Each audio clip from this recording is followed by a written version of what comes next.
আজি মোৰ সোণালী মুৰ্গী পোৱালিখিনিৰ 63 নম্বৰ দিন আৰু 63 নম্বৰ দিনৰ এতিয়া বৰ্তমান ৰাতিপুৱাৰ সময় হৈছে।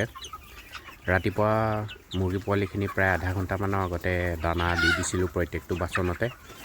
প্ৰথমতে মুৰ্গী পোৱালিখিনিয়ে দানা খাই ল'লে আৰু দানা খোৱাৰ পিছতে পানী দি দিছোঁ সম্পূৰ্ণকৈ। মুৰ্গী পোৱালিখিনি যিহেতু ৰাতিটো পিয়াহত আছিলে সেইকাৰণে পানী ওচৰলৈ বেছিকৈ আহিছে মুৰ্গী পোৱালিখিনি।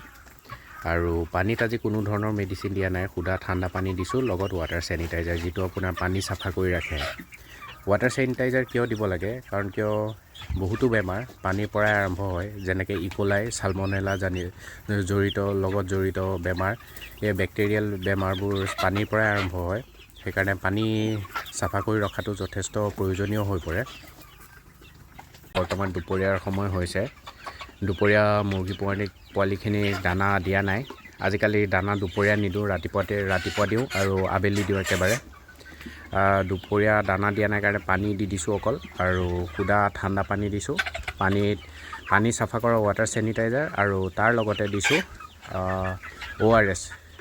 মুৰ্গীৰ ORS নহয়, মানুহৰ হস্পিটেলত যোনটো ফ্ৰীকৈ পোৱা যায় ORS, সেইটো ORS ব্যৱহাৰ কৰিছোঁ মই। সেইটো ব্যৱহাৰ কৰিলেই হয়, তাতে যথেষ্ট ভাল মিনাৰেল থাকে আৰু গৰমৰ পৰা ৰক্ষা কৰিব পৰা প্ৰায় সকলোবোৰ বস্তুৱে থাকে। খালি যদি অলপমান নেমু চেপি দিব পাৰে তেতিয়া অকণ বেছি উপকাৰী হয়। বৰ্তমান আবেলিৰ সময় হৈছে। আবেলি বৰ্তমান মুৰ্গী পোৱালিখিনিৰ দানা বাচনত দানা দি দিছিলোঁ আৰু দানা দিয়াৰ পিছতে মুৰ্গী পোৱালিখিনিক পানী দি দিছোঁ। আৰু পানীত এতিয়া কোনো ধৰণৰ মেডিচিন ব্যৱহাৰ কৰা নাই, সুদা পানী চাফা কৰিবলৈ ৱাটাৰ চেনিটাইজাৰ। দুপৰীয়া মুৰ্গী পোৱালিক ORS দিছিলোঁ, আৰু যদি যথেষ্ট গৰম পৰে, গৰমত ORSৰ লগত নেমু চেপি দিব পাৰে, নহ'লে সুদা ORSও দিব পাৰে।